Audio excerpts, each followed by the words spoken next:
Hi, and welcome to United Adventure Company presents Ripples from Carcosa, a Call of Cthulhu campaign in 3 scenarios exploring Hastur, Carcosa, and the King in Yellow. Ripples from Carcosa is written by Oscar Rios, Caleb Cleveland, and Lee Simpson. Please enjoy Ripples from Carcosa.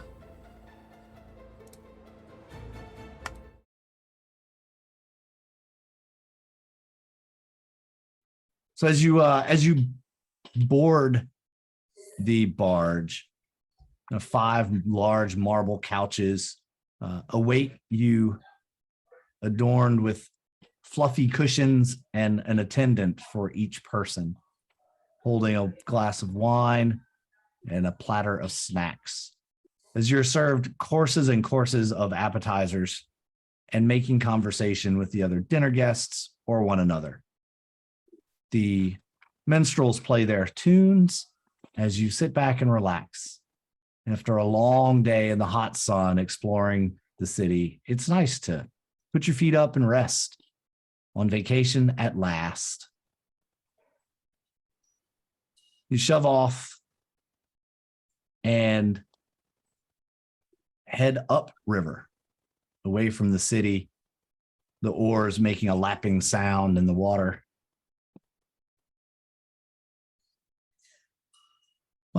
Anybody making conversation with anyone? Or just gonna sit back and lounge for a little while? I'm planning on just lounging. The guards kind of told me to shove off, and I'm just gonna take their advice and just gonna relax. Knock back a few drinks and enjoy myself. This is my vacation. I don't have to be a guard all the time. It's okay. Okay. I'm going to sneak off into the kind of meld into the background and just keep an ear out for any of the conversations that are going on aboard ship. Trying to figure out when and where I am needed and, magically appear, that kind of thing. But otherwise, I am kind of a ghost on board and just sort of meld back into the woodwork, shall we say. Right on. I'm assuming the kids are either here or that's what I'll do. I will check to see the location of my child. If they are still back where we left them, then I'll go and sit with Titus and drink and, have a regular vacation. If they're here, then, I'll be a parent, go find my kid. Yeah, you go in and inquire about your children, and they are indeed back at the villa, enjoying a luxurious dessert, as you were told. For they too have had a wonderful day. But this is an adult barge party, so no need to have the children here. And you are assured they will be in bed well before the 9th hour. Their bellies full and tired out.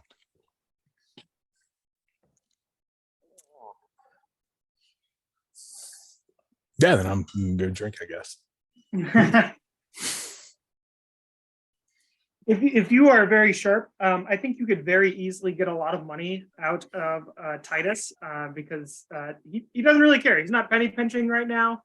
He's not playing very sharp. He's drinking and just having a good time. So if you wanted to, get a lot of money out of him, you definitely could. Realizing that, suddenly Tula is spending much more attention and making sure Titus has anything that he needs. Perfect. Is Titus the tipping kind? I don't think that Titus is familiar with it. And out of game, I don't know if tipping was a thing. Probably not. But I think he'd be pretty free with his money at this given moment. Right on. So if you wanted to skim some off the top, you 100% could. It's more of a question of you. You could, but it is up to you if you think that your character would do such a thing. Got it. We shall see how it plays out. Yeah, I'm just having a good time. I'm just talking with people. being loud and raucous otherwise. I am gonna go find a quiet part of the boat away from everyone else and stare ominously at the water. Okay. You are just kind of staring over the rail at the river as you head upstream. You find it odd that you're rowing upstream. After all, wouldn't it be easier to row down with the flow of the river? But such as it is, here it is. Tula, make me a couple listen checks if you don't mind. Well, you did say you were listening for things. Indeed.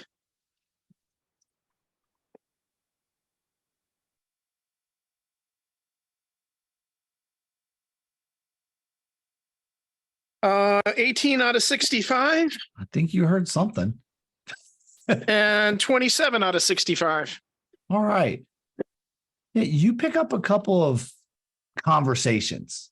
You kind of lean, you hear something that grabs your attention. You get a little closer to hear exactly what's being said. You learn that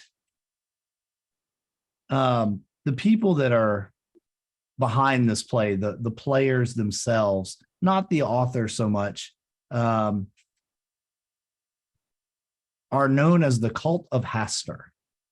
Harbo himself, the author of the play, kind of became a recluse, is what you hear, after he fell in with some artsy crowd in Herculaneum when he was mourning his wife, and he got there, and he has not left that city until now to come here to put this play on. So he fell in with this artsy crowd, and that's kind of what they're known as. The other rumor that you hear is that the play must be costing a fortune. Renting out the arena, promoting the play, 1,000 oil lamps. How the producers, people are questioning how they are hoping to make their money back on this. Like what is the cost? It's the investment has to be astronomical. And people are just kind of chatting about those two things, a couple of different groups of folks on the boat. Got it. So Cult of Astor and this play must be costing a fortune. And you're wondering I'm wondering who's it's got my wheels turning, and I'm thinking, who can afford such an extravagant play, especially when ticket prices are so inexpensive. Exactly. How do they possibly think they're going to turn a profit on this? Tell you what, if you want to make a knowledge roll, give you a chance to see if you know who they might be, some of the investors. You have some connections and gossip with other groups around town. They're people of your status. Knowledge. Education, intelligence. Yeah, probably give me just a straight intelligence would probably work. Straight intelligence roll? Okay. Man, my chair's squeaky tonight. 88 over 60. You've heard talk, but the people that they've talked about aren't don't have deep pockets. Gotcha. Not this deep anyway. So All right. Well, I'm going to take a moment and track down Servia and, sit down next to her, watch, and just quietly watch the water for a few moments. And then lean over to her and say, I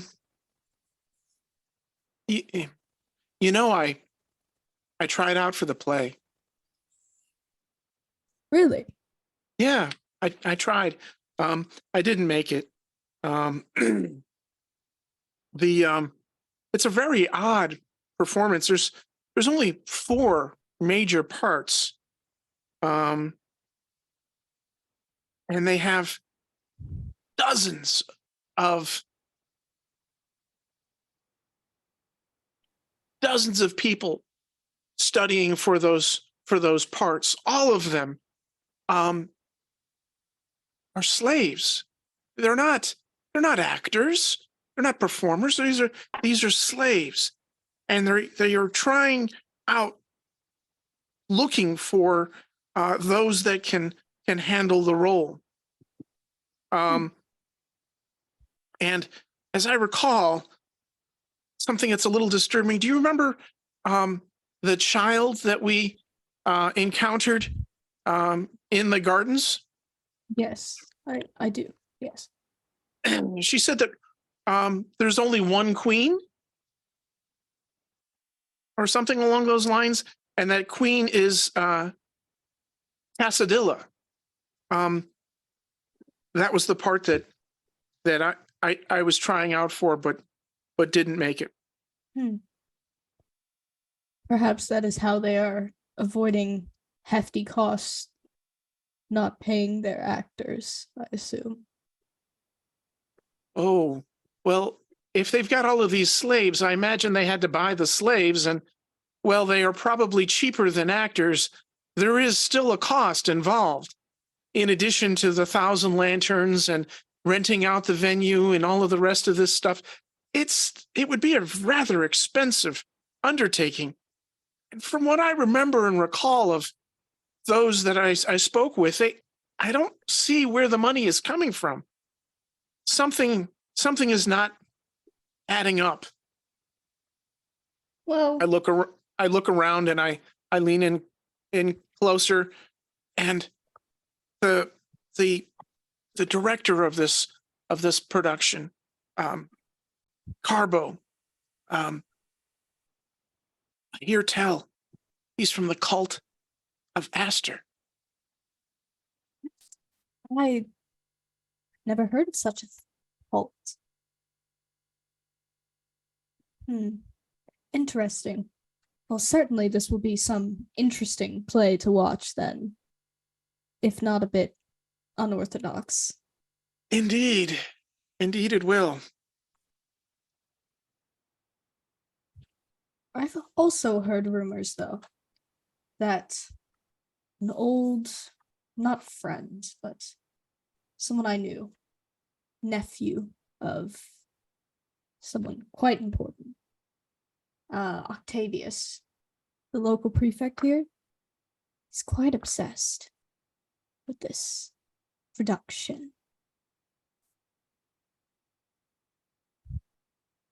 I'm still not sure why, but he wished to have a part in it, and even he could not land one. So I do wonder what is demanded of these actors. So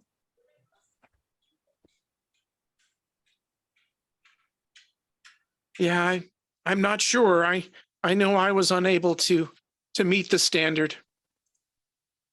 maybe for the best then. Maybe for the best, indeed. As you all head upriver, you begin to go past the city. You've been 20 minutes or so, 30 minutes on the cruise now. You go past the city. You see people dressed in their finest attire, making their way through town, heading towards the arena. Some of the lanterns have begun to be lit, and a glow is starting to happen around the arena. For the first performance of Aventus Regis must be soon. Oh shit. Where's our organizer, by the way? Like on the boat, there's a guy that's like set this all up, right? Yeah, Gaius.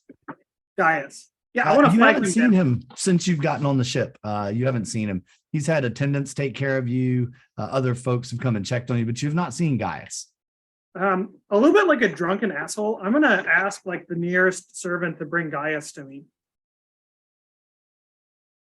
Okay. The servant nods and walks away. You see him go down a staircase down below deck. And about that time, he kind of stumbles to the side as the main course of dinner is brought up from downstairs. Gaius stumbles up.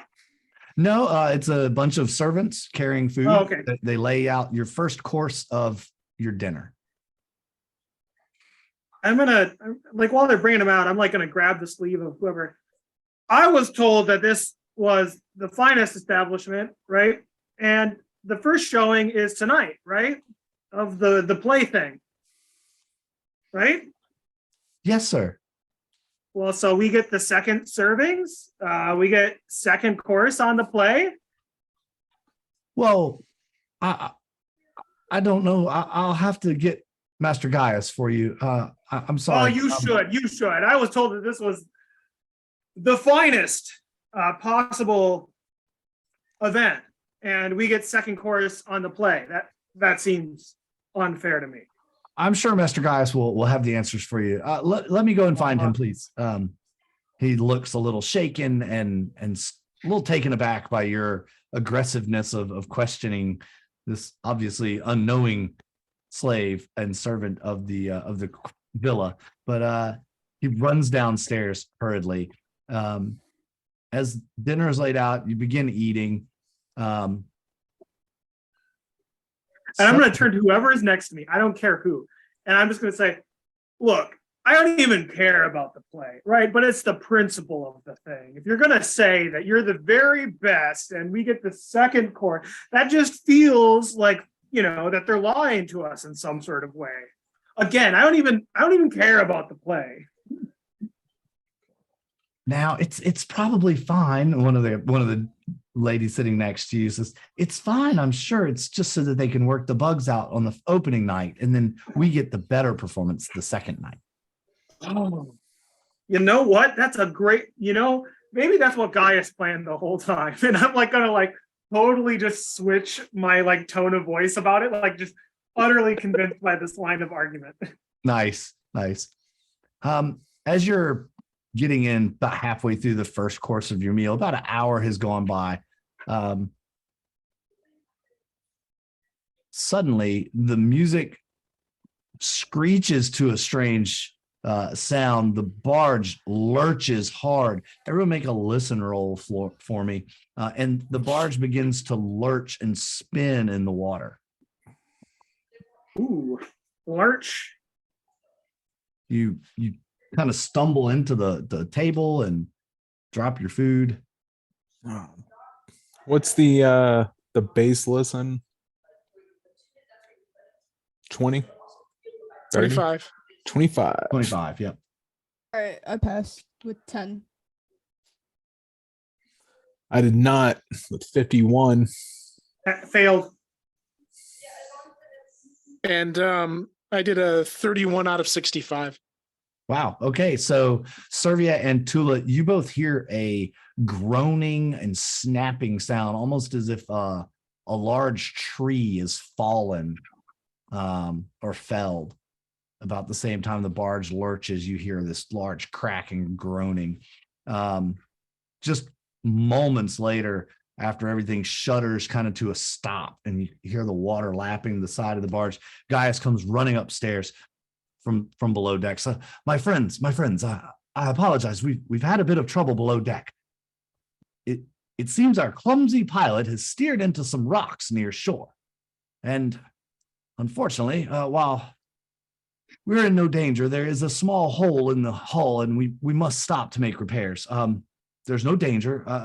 There's no danger. I promise you. Our captain knows that a flat field just around the bend here, and we'll be able to stop, shore up. They can fix the dinner while we move they can fix the hull. While we move the dinner onto the shore. Yeah. And all the entertainment, will bring all that on shore as well while they make repairs to the boat.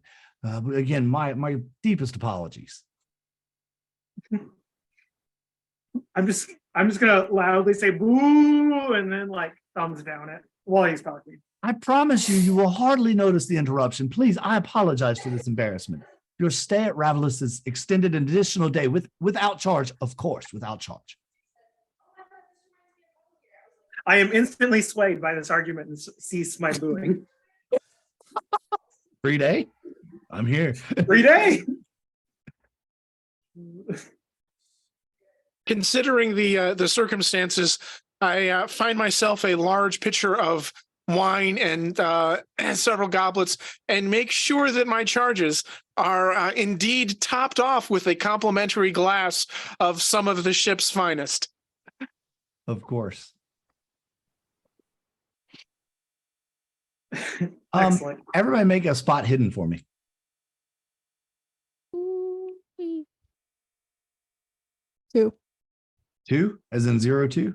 Yes, as in 02. Nice. 59 on.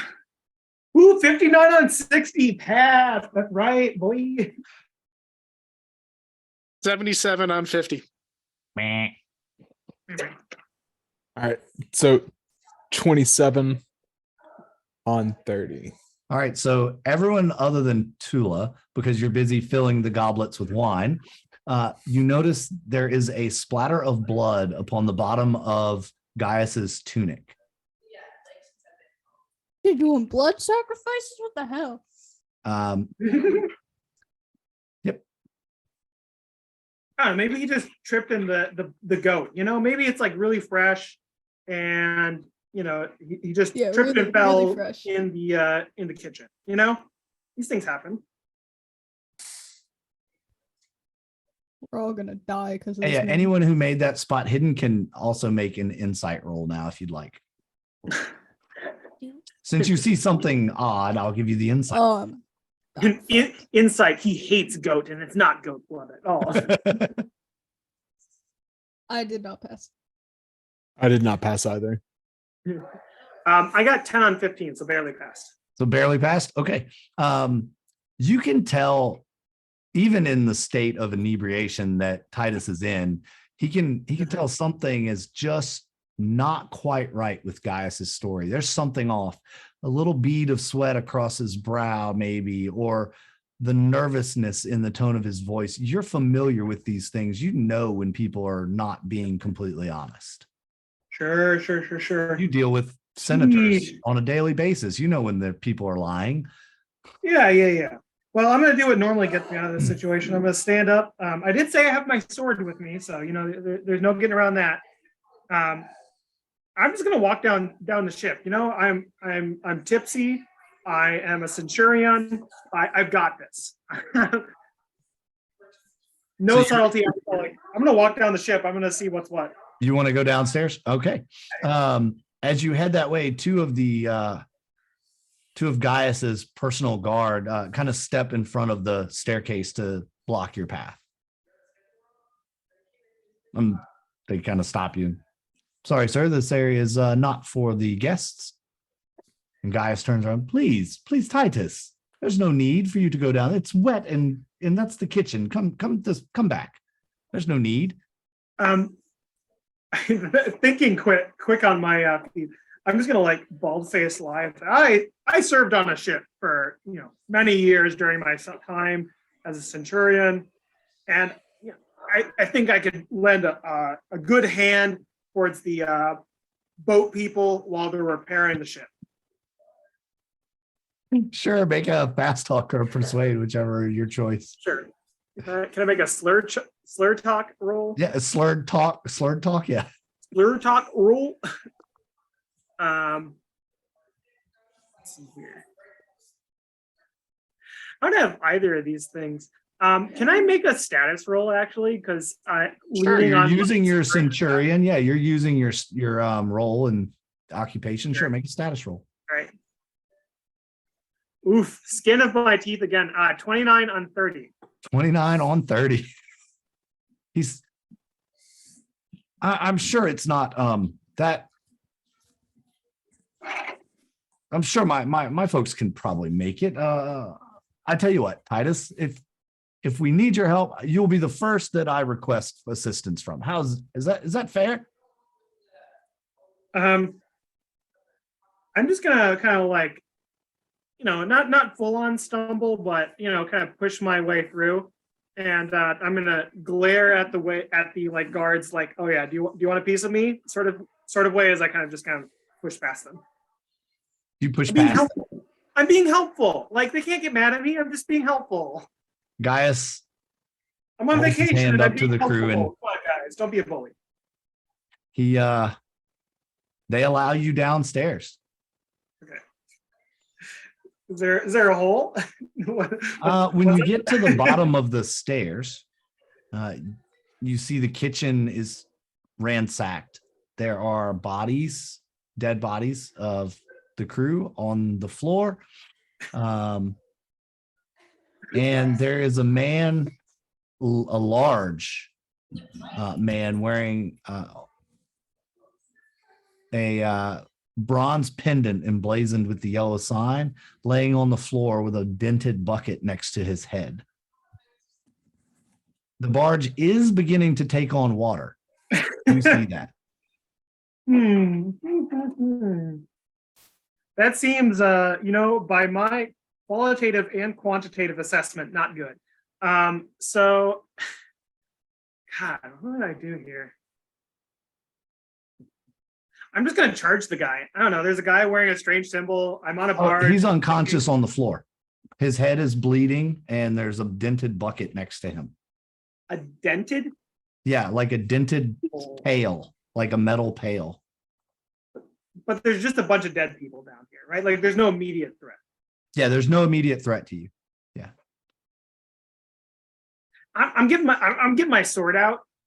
I'm gonna say very loudly, "What the fuck is going on down here?" And I'm just gonna like walk over to the guy in yellow and like kick him over to make sure he's dead.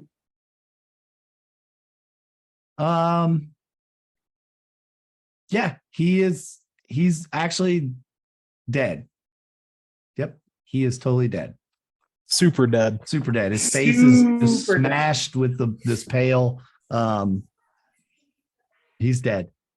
But if we poked him, I'm just gonna keep like shouting super obnoxiously so that way people upstairs can hear me. And I'm gonna say, "You think that there are gonna be fucking murders down here and you can't fucking tell us about that shit? I don't care what kind of offer. First off, we don't get to go to the play on the first day, and now there's a bunch of murders on your goddamn ship." And I'm just like kicking up hell down here. And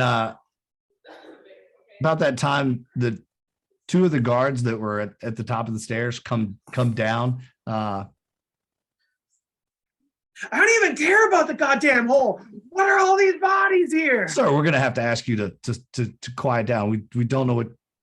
Oh my God! Look, I'm armed and fucking mad, man. You better fucking explain. So when the two guards that were up there go down, how many did that leave at the top? If you do a quick count around the deck of the ship, No, not on the whole deck, just by that stairwell. Like there are none by the stairs right now. But Gaius right. He is frantically looking around. Okay, so Attilius is going to go ahead and, having heard someone yelling about murder, he's interested because this is potentially valuable information, and he's just going to make his way down there to see what he can see. Like he's just like strong arm Gaius, like, "What you gonna do, bitch?" And you just like push him. Oh yeah, I'm not afraid of him. about what time is it right now? Probably about 9:30. Delightful. I will join them. All right. Do you turn into a werewolf at 10? No, my paranoia is gone. Oh, okay. So Yeah. I can be stupid again. Yeah, as you all kind of start heading down the stairs, you hear heavy footfalls behind you, and coming down the stairs behind you is what appears to be the rest of Gaius's private guard. Tula, you would recognize them as such, as you see them moving that way. There's about 6 in total coming down the stairs, plus the 2 that are down there. So a total of 8 armed and armored guards. And Gaius comes down right behind him. "I'm sorry that you had to see this. I can explain." I've fucking seen blood and guts and men's blood Titus, spilled on the battlefield. Do you think I give a shit about that? I just want to know what the fuck happened down here. Just lower your voice, Titus, please. I'll tell you what happened now. Just this man became. I'm like gonna like look at him like explain. He became overcome with some fever or illness. He started striking the other members of the crew, and he took out our rudder man and drove us right into a big pile of rocks near the shore. I did what I had to do. The guards were upstairs keeping you all safe. Let's just say I'm glad that there was a water pail nearby, or we all may be in much worse. Now, I'm going to need to ask you a favor. When you go back upstairs, I'm going to need you to retract your statements about seeing death and dead bodies. Please, I can't have that here. It was a hallucination from the wine and the heat or something, please. So how much of that conversation was I able to pick up on my way down the stairs? You went down before the guards, so you're there with Titus, and he comes in after all of you. But all of his guards are there, and it's pretty clear that they're willing to do what has to be done if that's what has to be done. I'm just gonna keep yelling. Like, I didn't serve on the fields of Germania to die in this fucking backwater vacation spot. If you think your weak ass guards that have only had to push around drunk tourists can take on a hardened centurion like me, you have a thing coming, sir. I will not lie to the people here on this barge. Real quick, I just want to take a look at the bodies. What kind of condition? Like, how bad of How a death dare you did investigate they while I'm having this experience? last stand? Oh, no. I 100% agree with you. As I walk by, as a matter of fact, I pat you on the shoulder and thank you for your service. So Nice. Give me a little salute, like, thank you for your service, Centurion. thank you for So you mentioned the bodies you've seen on the field. Thank you for your service. And I'm looking at these bodies. Like how wrecked are they? Are they like beat to death, or are they like stabbed to death? Like, what are we talking about? What are the conditions of these corpses? They're bludgeoned. Yeah. Okay, so just been bludgeoned to Yeah, death. just like the man on the ground is a very large man. He is probably as big as the guards. Like, he's big. Okay. I want to be stupid as well because I checked my character sheet and my status is actually 60. Oh, okay. So I just have it on here. I don't know why. It's in my skills for some reason. It's a status for 60. So There you go. I would like to join Titus, also a little bit tipsy, and just be like, you know how many important people are on this boat currently, and you wish to hide such a terrible thing. We could die. We could all have experienced the same fate, and you want us to stay silent? She's like, I don't know. So Yeah. it's 58 on 60. Roll it for it. No, it's not that I don't want to necessarily keep it a secret. I don't want to create a panic. You see, if they were to learn what has happened here, they may panic and want to go back immediately. And I have all this invested in tonight's entertainment. And we still have the gladiators and the magician and the dog. Please, let me just give you this one night, please. I beg you. I'll make it 2 days extra. Please, I beg this of you. Just let us get through this night. Mm. The man was just overcome by some sickness, I'm sure. I had to do what I had to do. But meanwhile, the water's about ankle deep now. Look, we shall settle this once we get these proud citizens of Rome out of this ship. And me and you shall have words with the guards, not your private guards that you have here, but the proper city guard. This is a problem that must be dealt with. I agree with you 100%, Titus. We must take this and make sure that this man's crimes are seen for what they were. I agree with you 100%, but we can't do that tonight. I walk over to the man who was very obviously the aggressor in all of this, and he's got that amulet on. I'm going to go ahead and take that amulet, and I'm going to run his pockets. If he's got pouches, purses, anything, I'm taking it all. Anything of value, I'm picking it up, and I'm going to look Gaius in the eyes, and I'm going to simply say, "What body?" As I take all of it. Yeah, the amulet and everything else he has on him that might be of any value. Yeah, so as you're kind of going through that, he doesn't have a lot on him of value. Actually, he's the only thing he has is of that you would consider valuable at all would be the amulet. There's some maybe a handful of sesterces or coin, if you will. I'll throw those to Tula. That she's over there. Absolutely. I don't miss those. Yeah. And I'll just say I'll ask for more wine, please. Go ahead. And hearing that, and assessing the situation, I realize it's a rather dire. So I make my way to the hold to find 3 rather large jugs of the finest wine that is aboard ship, because I recognize that this is going to need some plenty powerful smoothing over to get done right. So I'll grab 3 of the large urns of grab them while you can. The ship's going down, so That's right. That's right. Yeah, as you take hold of the amulet and glance at it to make sure it is what it is, go ahead and make me a sand check. Yeah. Yep, sure. I'm sure you saw that coming. And all right, you're good. Hey, real quick, not only that though, because even though I know what I'm doing, Attilius goes ahead and pulls out some parchment because he's always walking. He's a merchant. He always carries his little bag with him, and he goes ahead and makes a rubbing on this parchment of that amulet.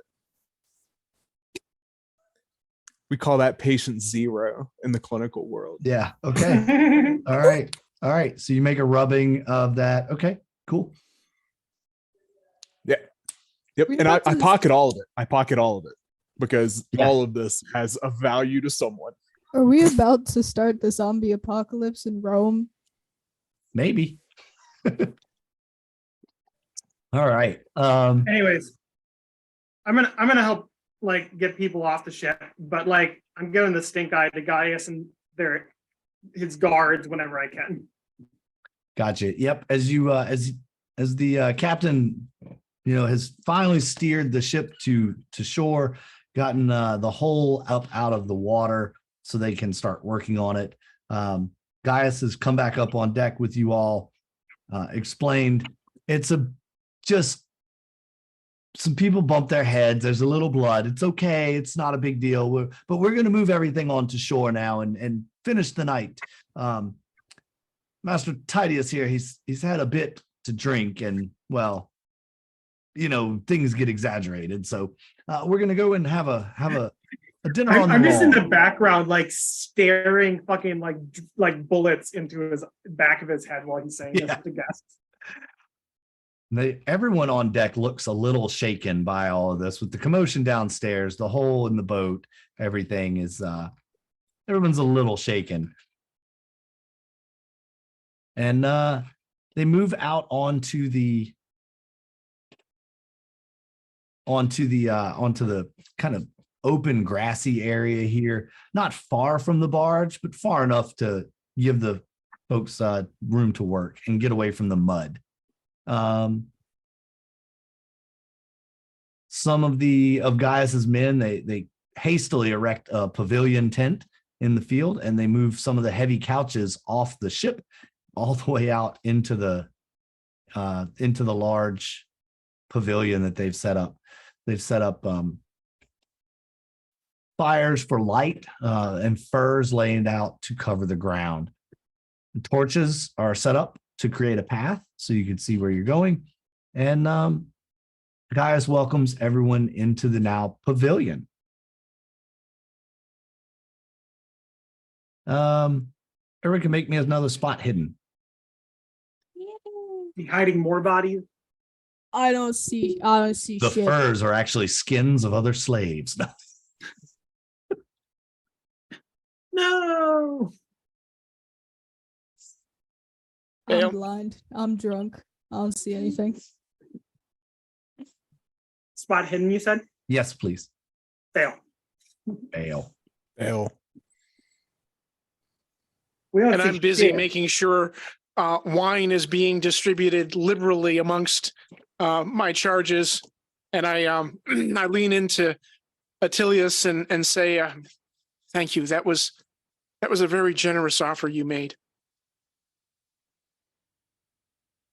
You're welcome. And Attilius kind of looks around, and Attilius is drinking, but he's decisively like he's obviously not drinking like he once was. You know, he is not drinking to be trashed. He's more like drinking to blend in. And he kind of leans over to Tula, and he asks. He just says, "The guy that man. Have you seen him before tonight?" Do I recognize the Yeah, you recognize him. He's one of the boat crew for sure. did he try out for the play, or did I see him at tryouts while I was trying out? No, not while you were trying out. You didn't see him there or know that he had any associations with the play. Gotcha. You know, I relay this information to Attilius and say that he was he's one of the deck crew. He's never caused any trouble before. It's strange. Indeed, it is. I wonder if it had something to do with those vile amulet things that have been going around. We've seen so many of them in various shapes and forms now. Have they all had the same symbol, same impression on them? Yes. Do they look like this? And I show him the rubbing. Yeah. If he shows you the rubbing, go ahead and make me a sand roll. Indeed. Indeed. There's nothing funnier to me than when one character causes another one to make the sand roll. Like, Yep. you don't even hit anything unnatural. Like, just another player shows you a thing and like, hey, what do you think about this? Ah! Yes. 37. I passed. Okay. You're good. Yes, that's just like the one that they were handing out. That is exactly the symbol. It's the symbol that they're using at the play. Something is going on with that symbol. I remember they were handing out the coins to attend their players. Yes, I was distracted, and I reach in my pocket and I feel it. You know, and I still have the coin or my bag, whatever, Yeah. my little satchel, and I feel the coin in my hand. And like if I'm holding that coin and I'm holding the amulet, like just holding them in my hands, do they weigh about the same? Or is this amulet like decisively more quality? The amulet is decisively more quality. It's also made out of bronze, whereas the coin was like a wooden doubloon. Yeah, it was like a little wooden token. Yep. Okay. Then, but if you kind of run your hand across and feel the texture of the I guess image on it, they would feel similar. Okay. You've handled enough like things as a merchant to be able to make that. I will make you make a roll for it. I'm just trying to. Yeah, I look over at Tula, and this is the first night they've done this play. You said you went out for the play. Who is it still? What's his name? Sorry.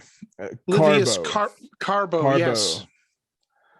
Yes. How did you read the script, or did they just have you... I tried out for one of the roles, Queen Casadilla. was the role that I tried out for, and for some reason I didn't make the cut, and I was rejected. I fear if I had, perhaps my perhaps Guy would have sold me to the troop, and I would have become their property. That would have put me back many years worth of hard labor to try to win my freedom.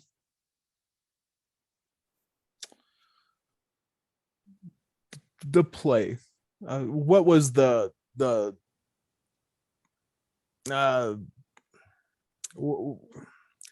was there a theme? You know what they say about Carbo and his friends that he's made in Herculaneum. Was there a certain political bend to the play? Not that I am aware of. But I'm not good with politics.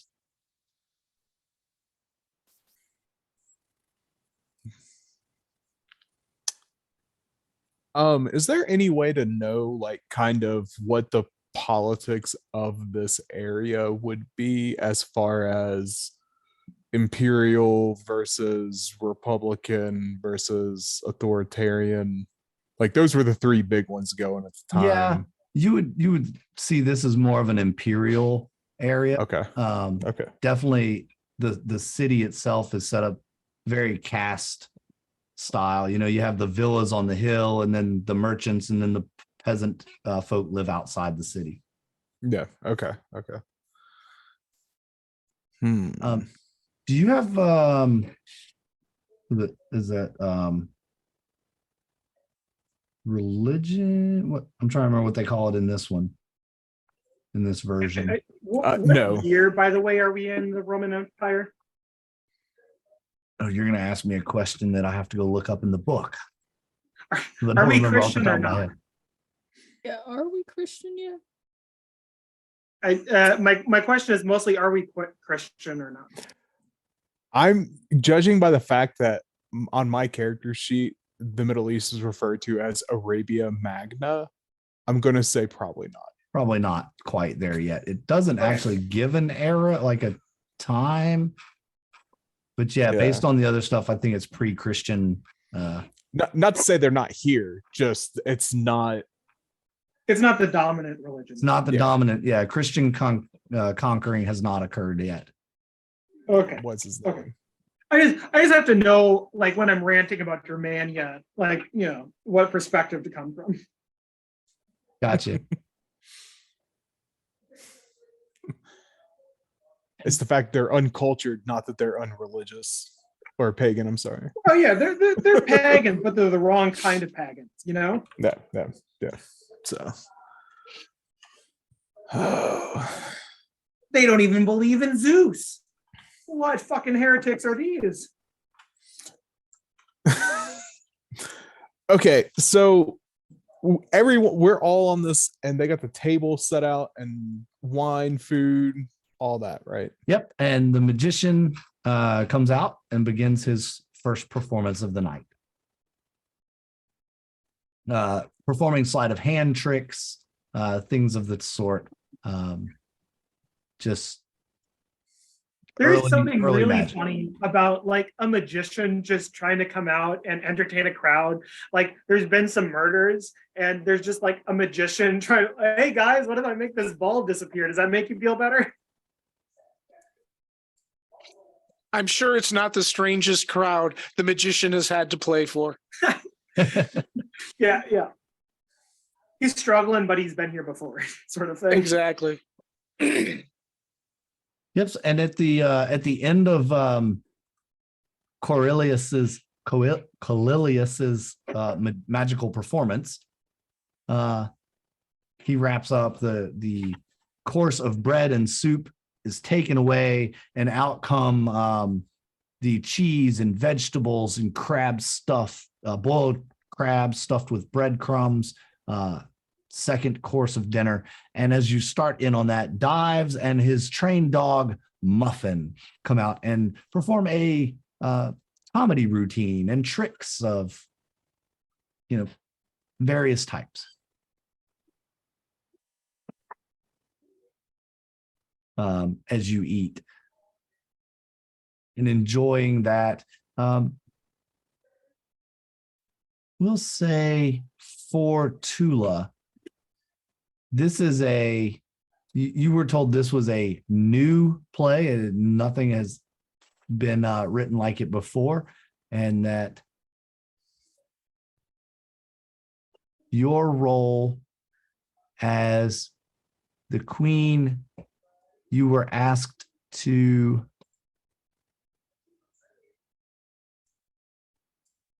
read a line that you and your children were calling forth a stranger before them. So that's what you were, the part of the play you were asked to be. Got it. I pass this information on to Artilius and say, as I recall from the tryouts, I was asked to call for, or was it a stranger was brought forth before me? Yes. And your children. And that was with my children. That was the setting. It was an unusual play, nothing like anybody has heard before. I've not heard any of Gasivius's other clients talk of any such play. It was very strange and unique. I believe that is why that is what makes this such a talk of the town. It looks like it's a first performance.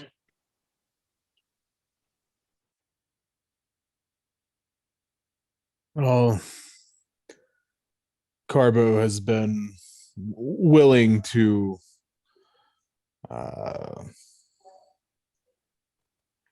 get in bed with near anyone while he was in this exile, this isolation that he put himself in.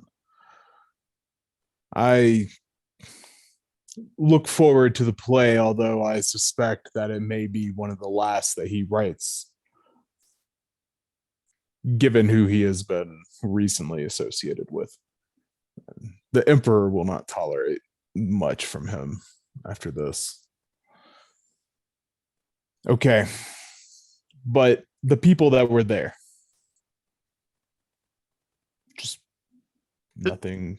What was odd, what was curious about the situation is looking across the room, there was not an actor amongst them. Everyone there was a slave trying out. And not just one slave, but many slaves trying out for parts. And the number of parts were very limited. I believe there were only 4 main characters to this play. Very unusual. You do recall seeing Carbo once while you were at tryouts. He was walking far in the distance, but he was walking with a very tall, beautiful woman and a short, fat man. I relay this information on to Artilius, sorry.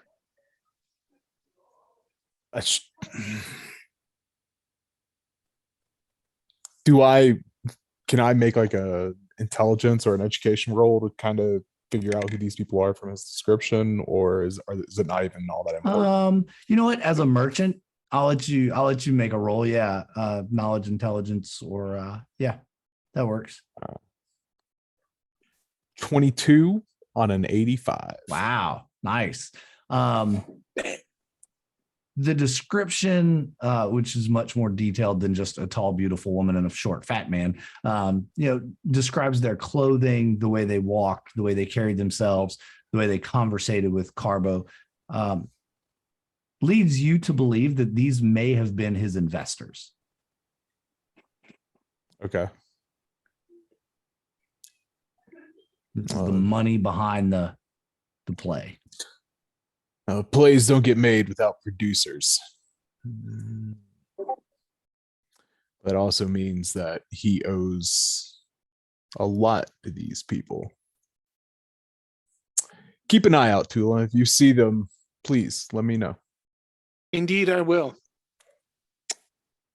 Other than that, I lean in and I mention to Attilius, try the creamy one over there. It's a local favorite. It's exceptional.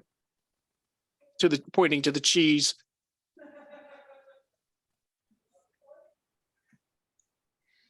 If Tula becomes free, I do want to corner Tula. And obviously, I'm going to make my rounds around the cast members. Yeah, and when you get to Titus just kind of like he's not doing it on purpose, but like he just has this kind of like looming presence and that sort of like assumed patriarchal model that just kind of like allows him to just kind of corner you in a way that's like very uncomfortable for you, but he's like completely oblivious to this. He says, Tula, we can't let people see the show. That I think that is just wholly unacceptable and outside of your bounds towards the safety of the crew here and everyone aboard. My gosh, you want to stop the performance of the show? No. Fuck them. You know what? They're going to do the whole thing. I'm just saying that we can't go to it. That seems like a bad idea.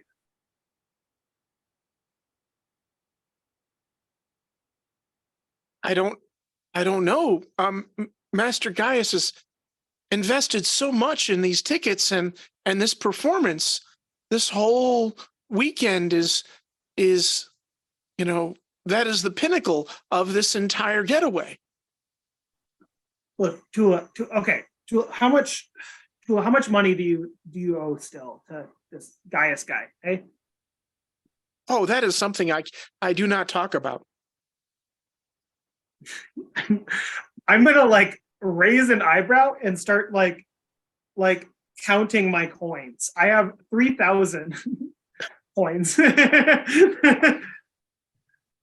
And I'm gonna look at you until you break. About like... and you notice I start to fidget and get rather uncomfortable once you have about 200 sesterces in your hand and you've got this pile of coin, recognizing that is my freedom. You can clearly see an uncomfortable, twitch overcome me. And I'm trying my best to cover it up.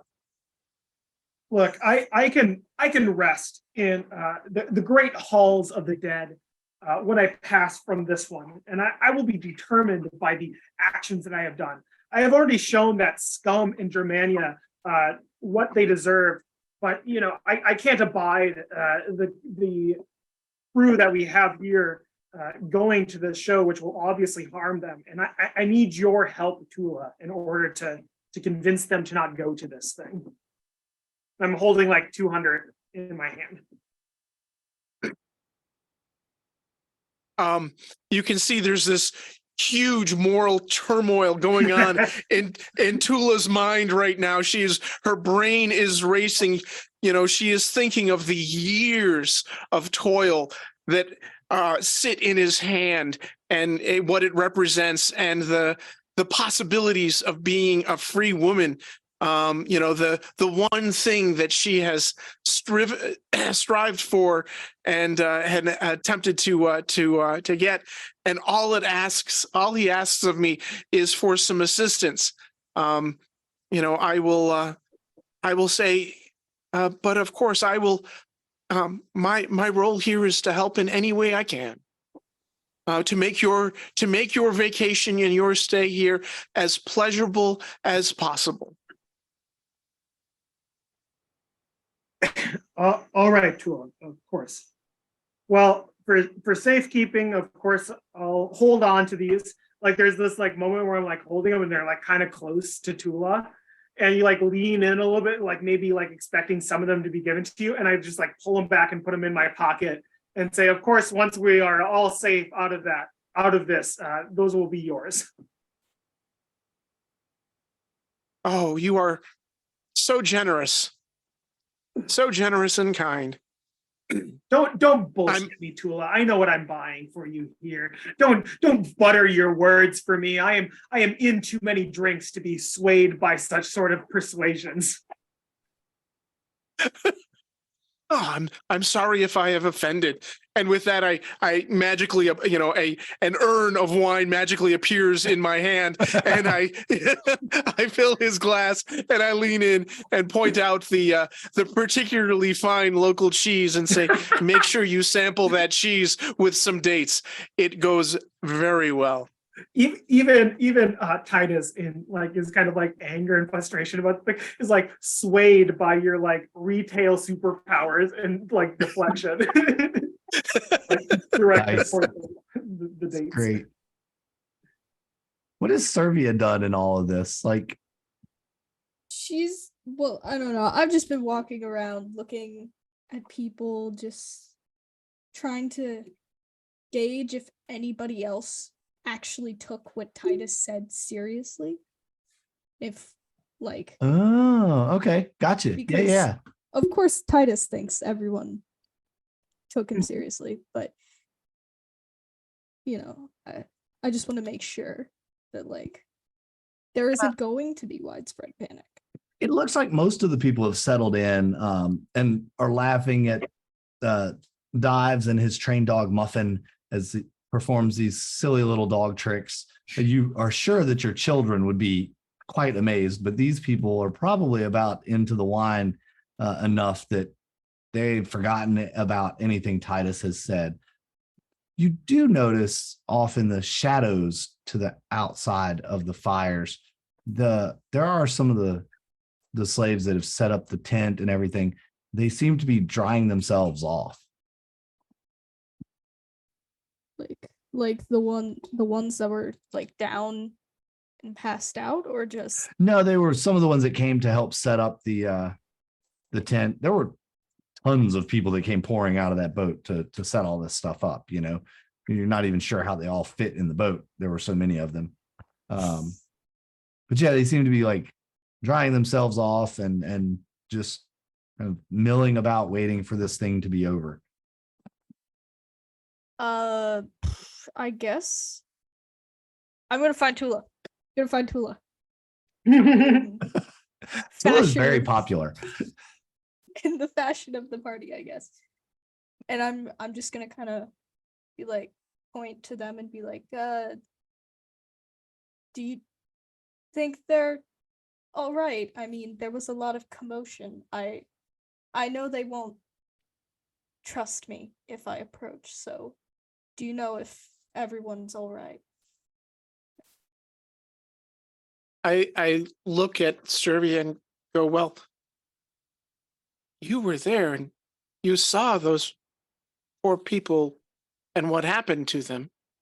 Not everybody is all right. I suppose. Yeah, that's understandable. I suppose that's all right, but just I'm not the biggest fan of widespread panic on a vacation, especially with people such status milling about. It's the scandal this could cause is quite concerning. So while it isn't entirely my responsibility, I'd still like to be aware and ahead, just in case something breaks out. Oh, I can't imagine anything would break out. Oh, you've not seen the Senate during a great party. I've seen accusations thrown over taking the last bit of cheese. These people are used to using their status in all sorts of ways. It's not the most ideal to just push it off. With that, magically in my hand appears a small platter of cheese and some dried apricots. And The magic. I looked to Servian, and I hand her the platter and say, of anything here, you must try this combination of cheese and apricot.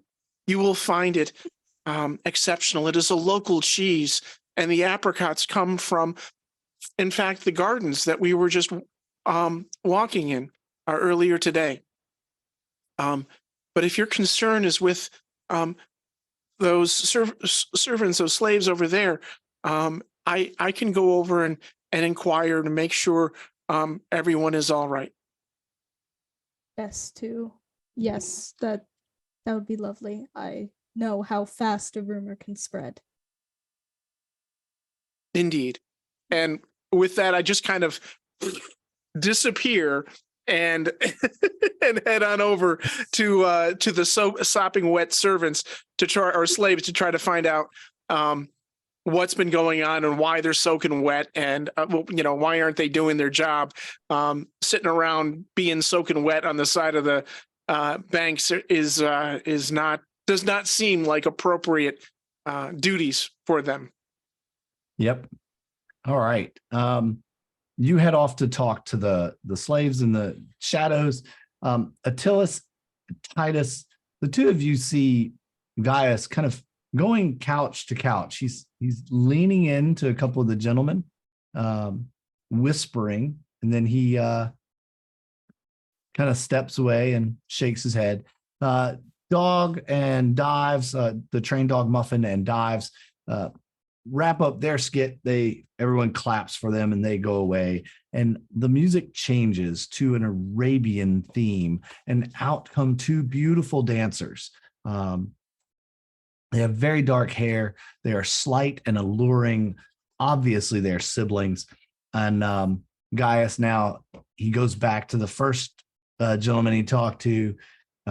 He shakes his head, and he goes to the second. He shakes his head, and he's kind of making his rounds. Eventually, he gets over to you, Attilas, and as they are dancing and the music plays, and he leans in and he whispers to you. He says, "It would only be a small additional fee of, say, 800 sesterces to have them spend the night with you if you would like."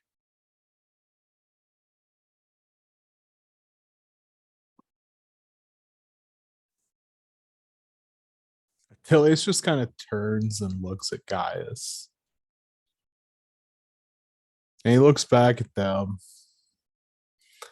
And he looks back at Gaius. And he leans in close to Gaius. And he says, "I may remind you that I spend most of my year where they come from. There may be someone here that impresses. But it's not me." I see, sir. I see a man of traveled experience. I will say, yes. Well, my apologies. Try not to. Hope you don't think I offended. Thank you. But I apologize. And no offense taken, but. And he looks him over again, and he leans in and he says, 800 may be a fair price for some of these people, but I'm no fool. Yes. I'm sure you're not. And a few minutes go by, and the dancing goes on. You've seen this dance before, Attilas. It's a traditional Arabian dance. You've seen it time and time again, almost at every village and town you've gone to and trade. Eventually, it ends, and the final show of the night, Gaius comes out. He says, "This is it, the moment you've all been waiting for, ladies and gentlemen, a gladiator's battle. Now, the rules are up to you. Armed or unarmed combat. What say ye? Armed?" And several cheers. He looks to each of you. Yeah, I cheer on armed. I'm sure Titus does. Yeah. You know me. You and the boys. Servia cheer for armed. I'm cheering for unarmed. For unarmed. All right. So the unarmed call. There are more armed than unarmed. And he says the final rule: for an additional fee of, well, a moderate fee of 10,000 sesterces, we shall have a battle to the death. What say you, my fine companions? Do you wish to see these two gladiators in a real competition? All the town's sport has been canceled because of the play. This is the only chance you'll get to see while you're here. The real sport of our empire. I'm just gonna like, again, just like very like assholes. The only real sport is chariot racing. Let them live. And there are several that applaud you in the audience, and no one's biting on the price tag. And he says, very well, it would upset the dessert as is. Please enjoy these chilled berries with cream and slices of honeyed cake as our gladiators fight to submission. And he claps his hands, and of course they take fighting stance and begin to fight, swords ringing off of one another. Meanwhile, Tula, you're off outside with the slaves. You begin chatting with them, and you learn the full story of what really happened below deck. And most of what Gaius told you all down below decks was true. However, there was some panic that wasn't talked about.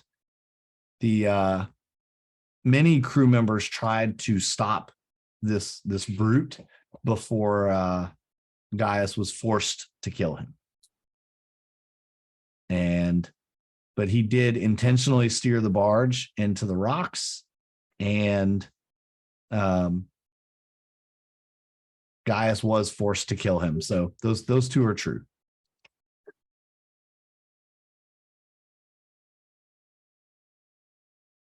Okay. And the reason for them being soaking wet? Just they were in the area nearest the hole that was caused in the barge and took on a lot of water as it happened. Well, knowing that it's an impossible order, I say you better get yourself dry, cleaned up, and start helping out. Sitting here on the bank is not doing anybody any good, and quite frankly, it looks bad. And with that, I kind of disappear into the distance and head back over towards Attilas.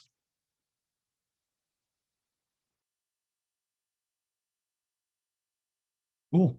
You head back, and just as you are returning, one of the gladiators foot sweeps the other with a miraculous spin move. Titus, you are like astounded. Great move, and foot sweeps him and sword point to the throat. Battle is ended. Just a few minutes later, after Gaius thanks the gladiators and thanks all of his guests for their wonderful patience for the night, he sees a hand wave on the barge, and he's wonderful. The barge has been repaired. We can restart our journey.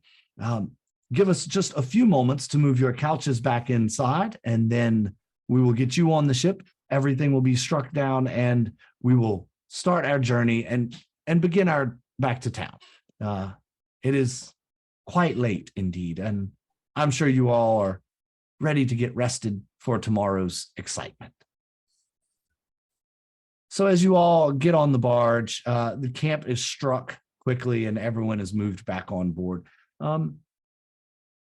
Everyone the efficiency at which everyone works is quite impressive. You're all shocked at how quickly they can do this, as if they've done it before or something. And you get back on the boat. They shove off from the bank, and you begin floating back downriver back towards Vestalinum. You're on the barge heading back down. The oars are more for guiding than rowing at this point, as the flow of the river is taking you back down. You make a bend in the river, and the smell of smoke is the first thing that you notice. Turning your gaze toward Vestalinum, you see a strange orange glow illuminating the sky. The barge drifts slowly towards another turn in the river that blocks the view of the town. The deck is filling with people looking towards the city for what will appear around the bend. The wind suddenly shifts, and you can hear what sounds like a shriek shrill across the wind. Soon, more screams as you slowly drift further downriver towards the town.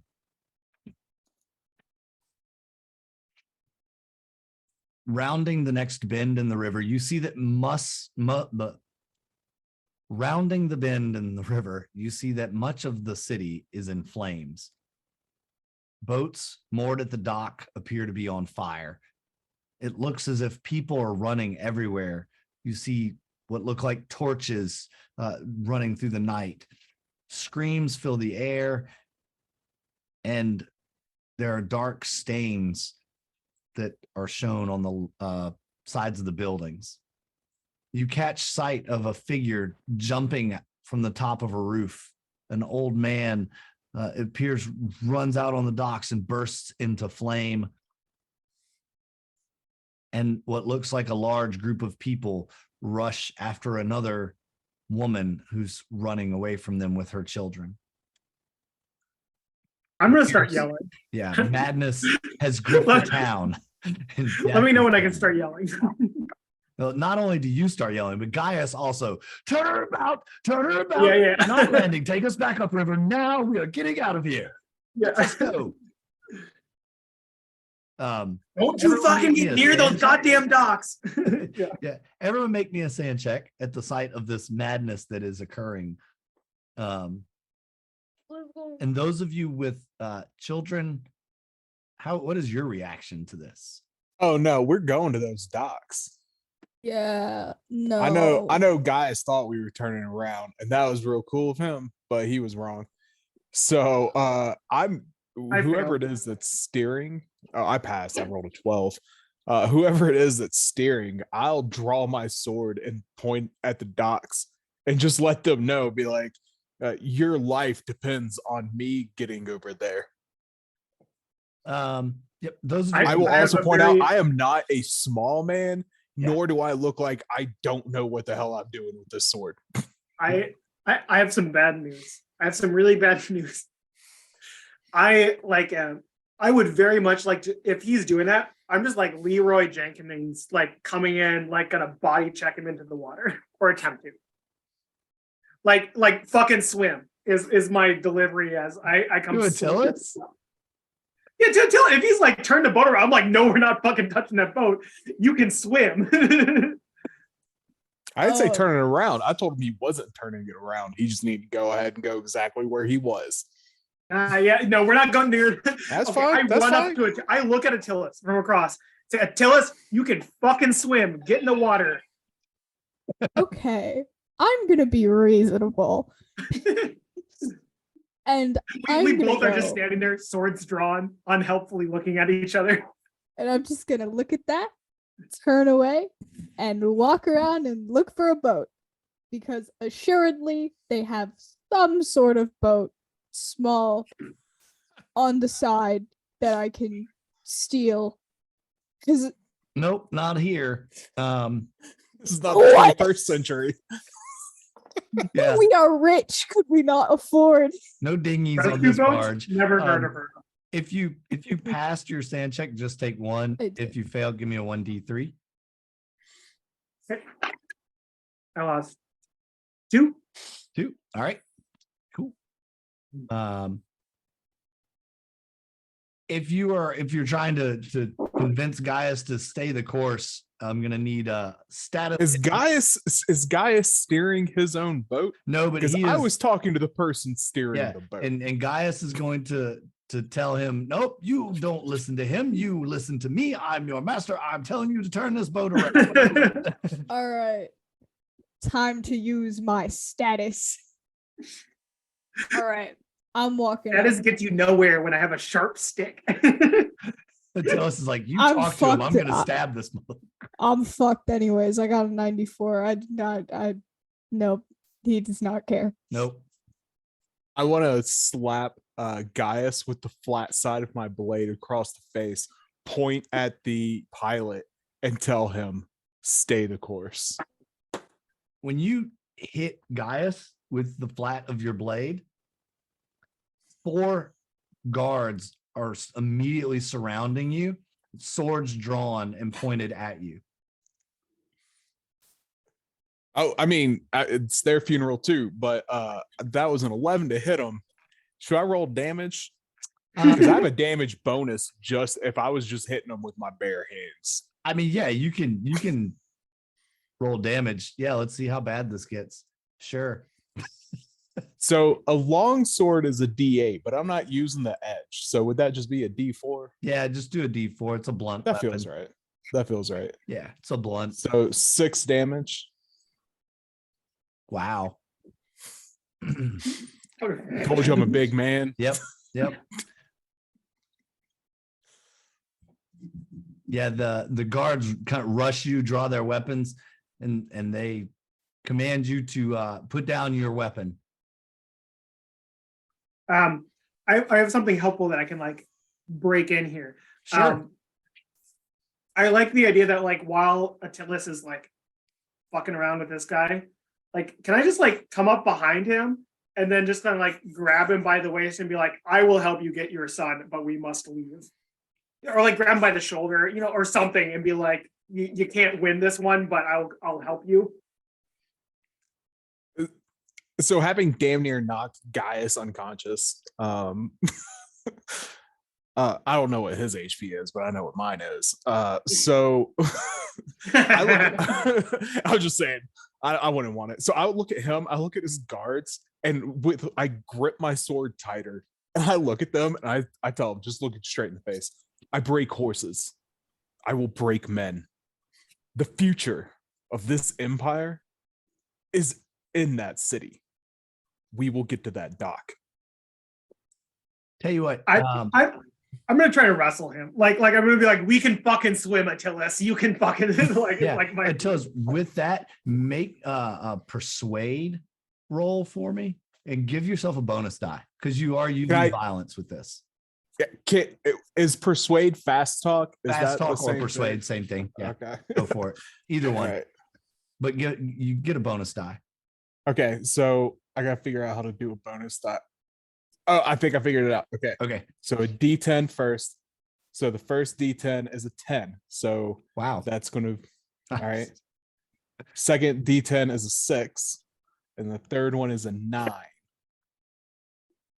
So is that first one a 10, like a 1? So it'd be a 19, Yeah. right? Yep. 19. All right, yeah. So I got a 19 on a 65.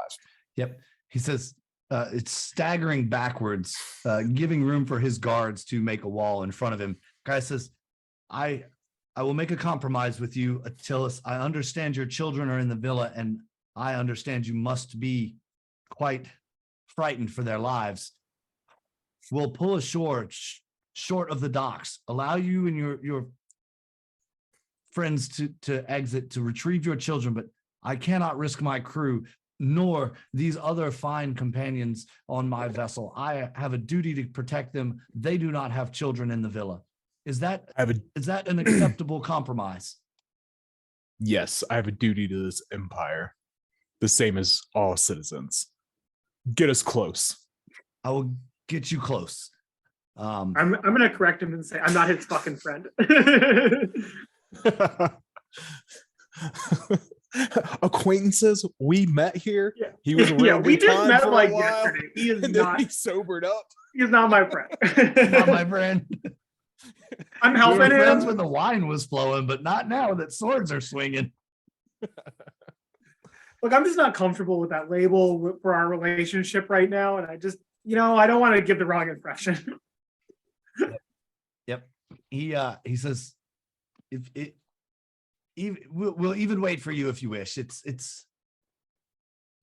I just I'm gonna look at Gaius like if Tillis isn't like looking, I'm just gonna like mouth, get the fuck out of here. And Attilas is not looking. He is literally just standing at the edge of the ship that's closest to the city, sword in his hand, just ready to go. He will ask one of the guards. He'll look at him and be like, "Since you're going to be here, can I have your armor?" No, you fucking can't. Okay. he says you So can't have perfect. mine, but we do have a spare. Oh my Spare armors. Would you like some? Where you're going, it looks like you may need it. Yeah, I'm assuming it's just hardened leather. Yeah, What everyone D3. else is. Yeah. Fine. Okay. How close is the villa to the shore? Like, not to the dock, to the shore. How close is it to the water? To where you guys are landing, you mean? No. Or like, How Villa close is it is- to the water? oh, the villa's far from the docks. I think I put a map in the Discord last time. Mm. If you Yeah. look at the Let me get the map. It's so important. I need this map. So yeah, if you look back at the map, the docks are down, at the river. The villas are up all the way. Okay. I'm going to kind of step in and just be like, let's all calm down. Clearly there's a lot going on, and I too have children, and I would very much like to keep them safe. However, there is also quite a lot going on. Perhaps we should land a bit further from the docks. Best not to be at a place where others would easily see such a grand vessel, perhaps. And then we can make our way. Yes. We have to Guy run by says the- there, right? There seems to be a good spot there. It actually makes a wide spot. We can pull in out of the current. Give you a good air at the land. Tula, would you mind escorting our guests back to the villa and make sure their children are safe? Okay, I actually Indeed, I have will. something. If he brings up Tula, I'm gonna pull out like 300 swords. I'm not counting this shit. I'm gonna throw it in Gaius's feet and say she'll fucking bring us to the villa, but she's not coming back. And you're And he says, well, this will definitely do. Do stay safe. I will miss you, Tula. Goodbye. Thank you for your services. If our paths cross again, I hope it is in pleasant memory. And he's like untying the rope and like shoving us off the boat. Yes, he's like, bye-bye. Bye-bye now. Bye-bye. Bye-bye. And yep. Gula's Oh, just standing there doing the happy dance. Doesn't care about the chaos, doesn't care about the fire. Is just absolutely gassed that she is now a free woman. If I'm gonna die a free woman. Indeed. Yep. Cool. You find yourselves about half a mile outside the western walls of the city, probably 2 miles from the villa. And from your guesstimate, especially Titus, with your battle knowledge, the journey there will not be an easy one. Sure, naturally. Yeah, I guess we're just kind of charging ahead. If we can requisition any horses, I think we should do so. But otherwise, we're just walking our way there, it seems like. Yeah, you're pretty much walking your way into the city. And as you get to the city, you find immediately you see almost what appears to be probably 24 people that have either leapt from rooftops, hung themselves out of upper story windows, or some other way taken their own lives, whether they've been set on fire or, stabbed themselves. They have taken their own lives. It's slow going at first, and there are just lots of shattered bodies that litter the walkway. Some of the more unfortunate folks that did not end their lives are now laying, suffering, moaning, and crying, reaching out towards you as you pass them, asking you for help.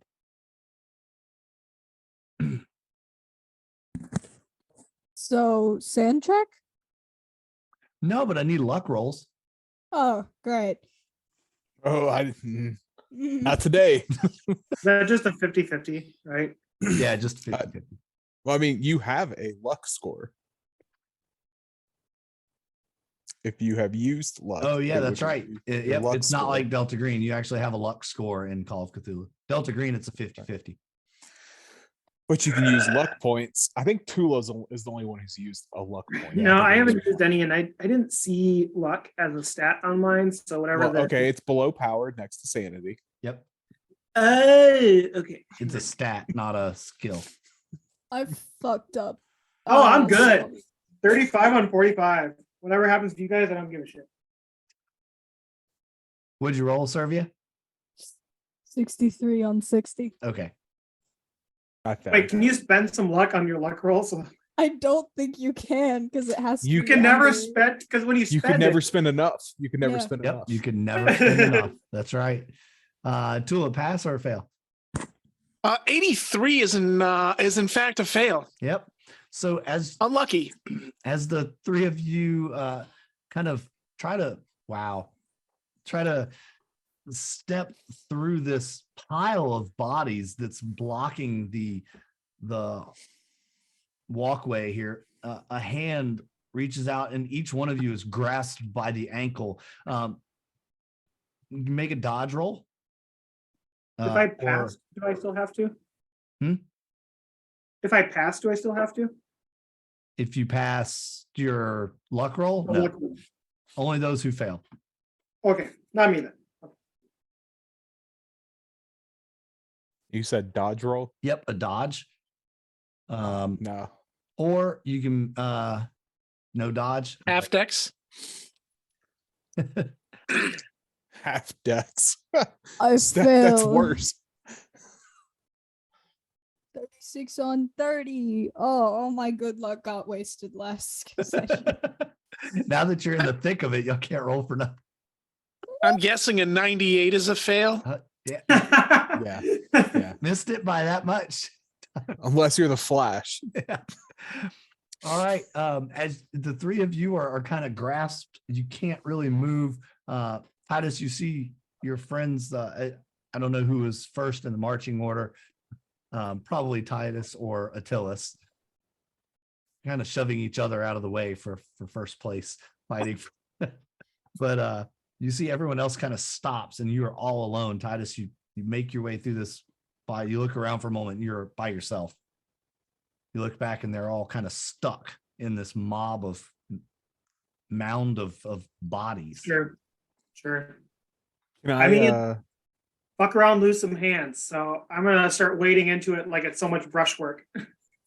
Yeah, cool. I got a ditch witch. Yeah, he's By ditch trenching it. witch, you mean a sword, yeah. You cut your friends free or your acquaintances free so they can Not my continue friends, the- yeah. Fucking get it right. continue the journey to help them save their children. And you've got this way almost, you see the turn, the road you need to take. A man comes running out into the intersection, flailing his arms. He screams, "Hope is lost!" Then he draws a dagger from his waistband and plunges it deep into his chest, just sawing back and forth,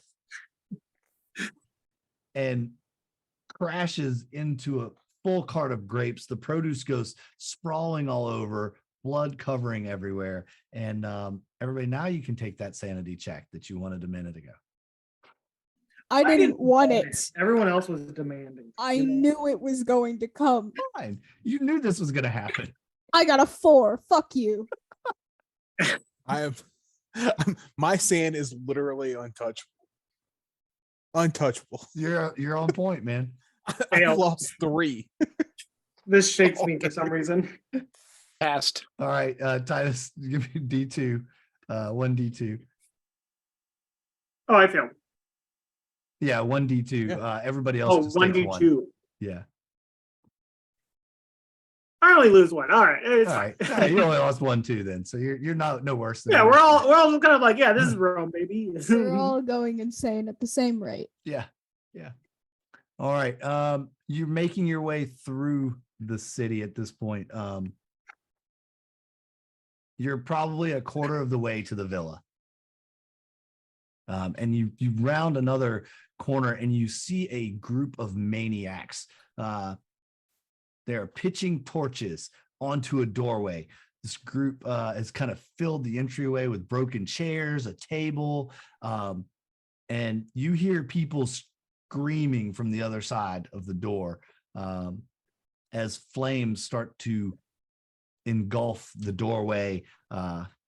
On the other side of the street behind this scene, 4 people with brushes and ladders are painting a huge emblem on the side of the building with yellow paint.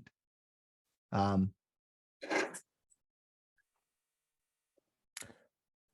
dressed, do these go ahead. do these 4 people that are painting an emblem appear to be with the people who set this whole place on fire? Hard to tell, but these 4 people are wearing tunics with the yellow sign on them. How concerned do they appear? As to the chaos around them, Yes. not at all. Well, I think that would identify them as my enemy then. And that one of them might actually have some answers to some questions that I currently have. I've got a few questions. Hey, fellas. I seem friendly. I see what you're doing here, and I've got some notes. Can I get in? Somebody want to make me a tactics roll? That for like Fuck. tactful speaking? Let's see. Because here. I guarantee you, I'm at 0 on that. That is not this character. I have I mean- 67% on tactics for some fucking reason. Why is it 67? Like, it makes sense if it was like 65 or 60 or something. 67%. That is a very specific amount of tactical knowledge. Because you are 2/3 of an expert. You're 2/3 of an expert. I got yeah. 65 on 67. those That's extra why. 2. That's why it's important. Yeah, apparently. You notice that there is a wagon nearby. It looks like there's a barrel possibly containing lamp oil. You saw a similar wagon being hauled into the arena earlier. It's very close to this band of maniacs. It could quite possibly stop what they're doing and help save the people on the other side of that door. I mean, you don't have to explain explosives to an adventurer like me. You know, I see creative explosives. I see an enemy. I will press B to interact with the cart and push it towards them and set it up. They all have fire in their hands, so you crack the barrel open and push the cart towards them. Of course, it crashes into them, setting them all ablaze. And the entire group begins rushing off down the hill towards the far off river in flame, obviously. I was going to help extinguish one. They begin to just kind of topple over, however. They don't quite. Exactly. Yeah, that's generally the best way to extinguish them. Go stomp out the flame. I'm like super focused. Like if I kick this down and it like sets on fire on them and they get to escape, like I'm like laser focused, like, okay, shit's happening everywhere. We're very focused and we could get distracted very easily. And I'm just like, we're going. Like, unless like I'm just like pressing forward. I'm not checking to see if they're safe or anything. Yeah. Like it's like my impulse, but we have a particular goal in this particular matter. Yep. We're not attempting to sneak. We're just barreling through. We're not trying to be heroes, is how I guess I would put it. It's like we are here to save some we're kids. for the kids. Yeah, we're here For the children. kids. It's for the We're here children. for the kids. Well, your children. If they're eating babies in the next corner, I'm not saving them. All right, we're here for your kids. Good bear. Yeah. With the explosion of the barrel, the four that were painting the emblem on the side of the building are knocked off of their ladder. They fall, but they did, however, complete their sign. You see them all fall, and yes, indeed, the yellow sign has now been emblazoned on this building. And everyone needs to make a sanity check for that, please. Me. God damn. As you have all seen it again. No. Even my himbo aura can't save me. Finally got me. Oh, Are we all fucked? Himbo aura saves. all right. So 16. if you save, just take 1. If you failed, it's 1d2 plus 1. What? Okay. What if we save? Just 1 if you did save. Oh yeah. Just 1. I'm noticing that the sanity number keeps getting smaller. Funny how that happens. Number Surely go nothing down. bad will happen. Inverse stonks. Number only go down.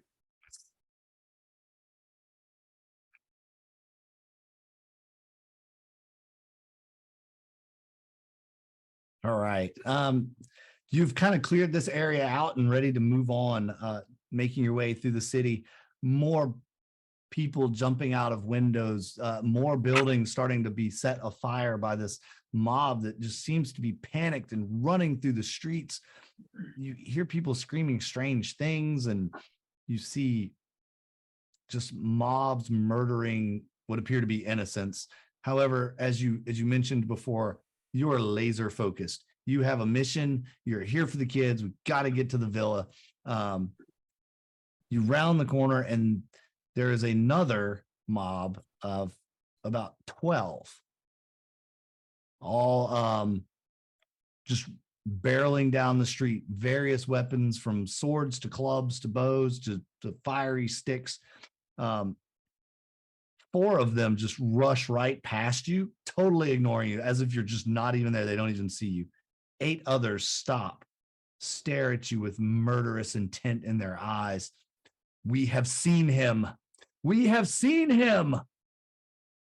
And they look as if they are prepared to engage you in combat. God damn. I'm just gonna start saying, we have seen him. We have seen. And like the best attempt to emulate them. Hey, they're all rolling around with this sign that they painted on the wall, right? Yeah. I'm gonna go ahead and pull my amulet out and hold it up and let them know that we have also seen him. Okay. And then hurry us along as if this was expected. And Yeah, this we is have normal. seen him. We have like walking backwards. Just like, yeah, we have seen him. They totally buy it. Totally fucking buy it. I rolled a 99. Yes. Hey, I'm not even a gonna hell- lie. I rolled a 99. They totally I'm a- fucking buy it.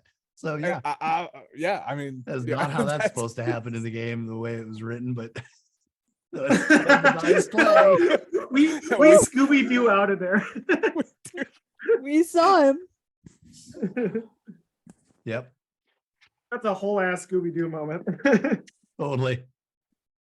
That's what you get for stealing things off bodies that didn't exist. That's right. You finally you make it out of the main part of the city. You could see the foothills where the villas are. You start running into the hills, and you see another crazed crowd of townspeople battering down a barricaded door to a villa, not yours, but one neighboring. Servants are throwing furniture out from the second story window onto the mob in what is obviously a vain attempt to drive them off. The mob is armed and many carry torches. Most of them are gathered around one of those wagons filled with barrels of lamp oil. It is pretty clear to you all that the mob intends to set the villa on fire. And you hear the lunatics screaming, "Give us your children and they shall be spared. The last king demands your children." They're just chanting this over and over. And it doesn't look like it's going to be too long before this villa is succumbed to the mob's attack. Not me though. Y'all stay safe. If you make a listen roll, I don't. you don't even stop to listen. Anybody? It's hard I out here will. for a pimp. I gotta I find my will. kids. All I'll right. stop. Yeah. If as you're running by, you can make a listen roll. Yeah, I got 13. What did Just, they just like say? running by, like, no, I'm not getting distracted. You hear the screams of panicked and terrorized children coming from inside, cries for help. You fucked Save up. us! Help! Help!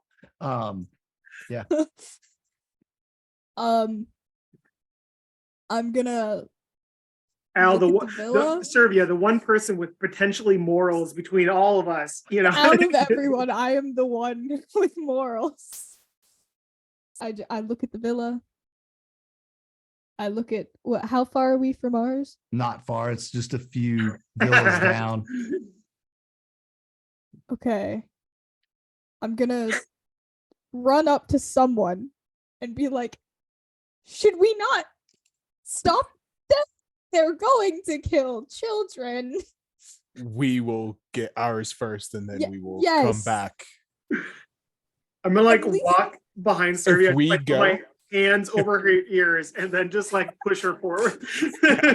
Yeah. No. You can't hear that. We gotta go. Yeah, because Servia, you are shaken by this. Go ahead. You have to leave these Oh, children behind. great. Make me a sanity roll. Great. You hate me. Look, being an oblivious himbo is the true path to 87. surviving these encounters. I only fail when I don't need to. 97. All right, that's a D2 plus 1. Fuck me. I'm screwed. I'm screwed. We push Serbia along, and Reluctantly. like Serbia probably like kind of like reaches out to point, and it's like, but they're over there, and I just wrap an arm around her waist and just pick her up and just be like, yes, but ours are over here, and we must take care of them first. Their parents can take care of them. Or perish. Yep. I'm not. You I'm one finally, man. you I'm finally one make man. it to the Villa of Ravelus. To your shock, the gates have been thrown open, the front door smashed in, and the grounds in disarray. Several servants lie dead outside the villa. Tula, these were your friends. However, inside there is movement in the shadows. Oh, I yoke up on that sword, just choke up all the way up to the hilt, just kind of pull it back. All right, let's go.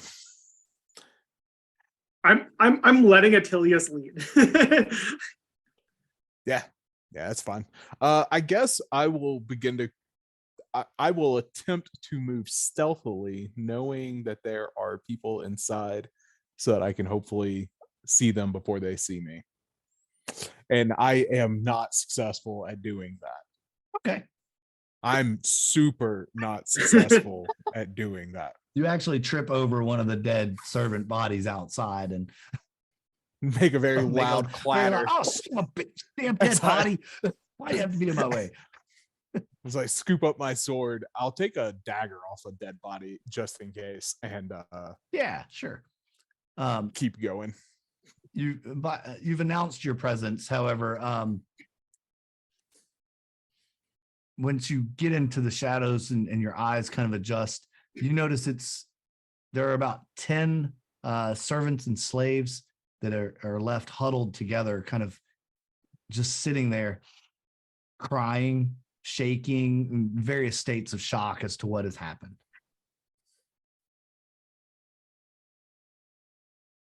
And they, Tula, is that you? Tula, is it really you? Yes, it is. Where are the children? Sorry. We first saw the fires just after dark. And we started hearing the screams. We closed the gates and barred the doors, but sadly it wasn't enough. They came into the hills, storming villa after villa, house after house. They were looking for the children. We hid them. We did. We promised we did. We tried to stop the mob, but there were just too many of them. They dragged them out of the hiding place and outside to the woman. She was tall and thin, dressed in white robes. On her breast was a large pendant with that symbol, that sign, the yellow one from the play. She wore a pale mask and rode in upon a horse like some Amazonian fiend. But when the children were gathered before her, she spoke with them for a few minutes before blowing a conch horn. That was when the monster appeared. It dropped out of the sky like a hawk. It was like this cursed union of a bat and a man's corpse with horns like a ram. The thing grabbed the children and flew off into the night. We could hear the woman saying one of them might be chosen by the nameless king for a great honor, and that they would be taken before him for judgment. And she rode back into town towards the arena. Please forgive us. Please, we are sorry we could not protect the children. We tried. I'm sorry that we have failed you all. Please forgive us. And they break back down into tears.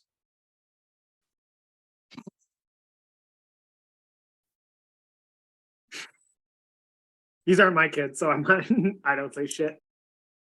I mean, obviously we're going to the arena, but Attilius leans down to where they're huddled and he just tells them to run and to never come back. And they do, like with your stern voice and the fear that they are already shaken by everything that's happened. They stumble over each other trying to escape your wrath and perhaps the wrath of anyone else that might be with you. Well, I'm glad that they ran that fast, and maybe it's just because I'm an intense person, but yeah, there's no reason for them to stay here. That I potentially am just trying to get rid of future enemy combatants. Makes sense. I'm like, this is about to be a riot. I ain't trying to fight these people too. Are you searching around anything, or are you going straight to the arena? I think Servia, in sort of a fugue state of not believing what they said, is going to search the villa. Okay. I'm going to grab Titus's hand and say, Attilius, follow me, and I'm going to bring these two guys to the armory where the weapons and such would have been stored. Cool. So you guys all make me luck rolls. Yippee.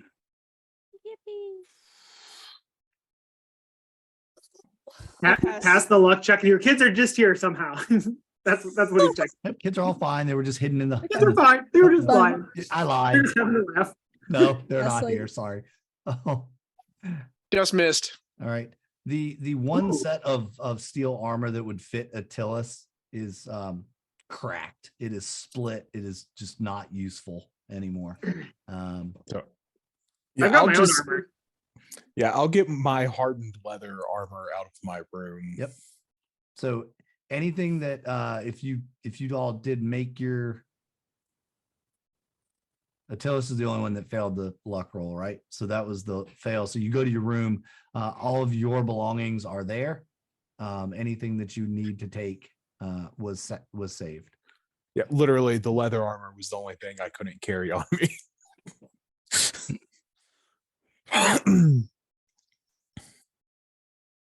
There are also horses here at the villa, should you wish to take those to ride to the arena. Yes. I don't wish to exclude Tula from this, but I think this is the point where like Titus would step in and like look to Tula. We're kind of like on the outskirts of town, and I would just tell Tula like, your service here is done. You can leave. There's no reason for you to enter this town. I mean, other than, the roving bands of human traffickers and kidnappers.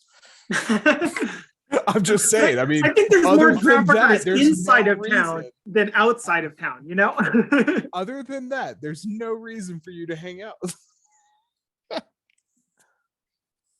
I still may be of some use to you, for I know the streets and alleys of this town like the back of my hand. Titus will kind of like clap Tula on the shoulder and say, you have a good heart. Let's hope that it doesn't end you. Indeed. Sir, was there anything specific you were looking for, or just your belongings, or? I'll glance through the villa to see if there's anything in Gaius's room. I didn't like Gaius's response to all this. He was real comfortable with beating some dude to death with a pail. After that dude stabbed all of his servants, and I am not okay with this. Or I'm sorry, beat them all to death. That's right. I forgot. He beat them to death. And Gaius was way too comfortable with like, oh, we're just going to pull over up here. So I'm going to go through his shit. Yeah, you go through his stuff. Tula knows where the key to all of the lock is and everything. You don't find anything incriminating on Gaius. However, you find his books. You find all of there's nothing here at least at first glance that you could see that would tie him to the play in any way or to Carbo. You don't find anything. Okay. Where would he keep his coin? He would keep it probably in his room there, in his office. Probably in just a lockbox. I'm going to take a moment to see if I can track it down and. Sure, make me a luck roll.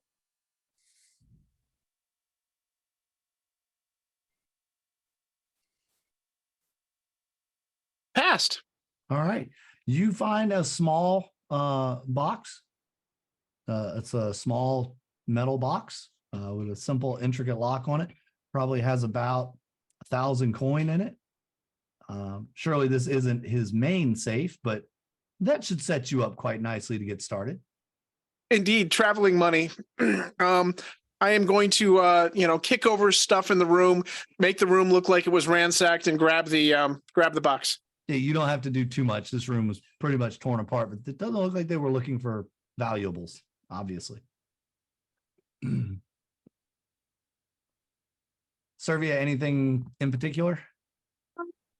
I would like to go to my room. Do the panicked like search of everything, try to uncover any sort of leftover thing from my kids, and I mean I'm sure that's gonna fail, so I'm not even gonna roll anything for that. And I'm assuming I'm alone and everyone else. Yeah, you probably all just kind of split up and went your ways and then Yeah. decided to meet back, I guess. So You all went to your rooms to recover your things. So I'm gonna say that I just kind of stand there for a moment and just kind of process what's happened a bit. And, take a breath, steel myself, get my bow, and maybe, take the braid that I have and move it into a bun for obvious reasons. Hell, not having something easily grabbable, a fight. Okay. So. All right. And yeah, then I'll just go meet up with everyone. Fantastic.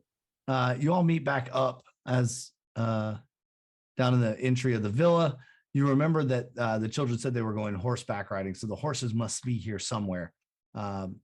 You indeed go out to the stables, and the horses are there safe and sound should you wish to use them. It's roughly a mile from the villa to the arena, and it looks like there's a route that you know that takes you outside the city. You don't have to cut back through the streets. I relay this to the rest of the party and start breaking out, tack and whatever else we need for the ride. Yeah, it's pretty much all laid out already because they had just gotten back from horseback riding earlier in the day. So it's a matter of just grabbing the saddles and throwing them back on.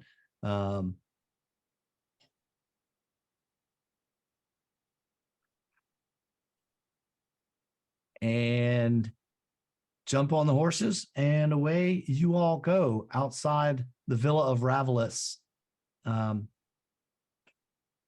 You head towards the arena. That is exactly what I would like to do. Get there as quick as possible. Yes, the route moves through the hills outside of the town, and the road leads through the hilltop villas toward the arena on the east side. Everybody, as you're riding, make me a listen roll.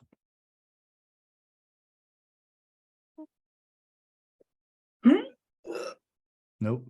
Nope. Yep. Singing a Pass. song. Pass. No pass. Okay, so Tula and Titus, you notice the sounds of the murderous screams and shrieks of horror and terror seem to be dying down in the city. Yes, I did say dying down. It's getting quieter in the city. A lot of the people that were in the city are either already dead or laying low and hiding, or they've gotten out of town while the getting was good. Right. A couple of points as the road comes close to the wall of the city, a couple of groups have rushed out to attack, but you're on horses and they're on foot. They cannot keep up with you. You leave them in the dust. Hell yeah.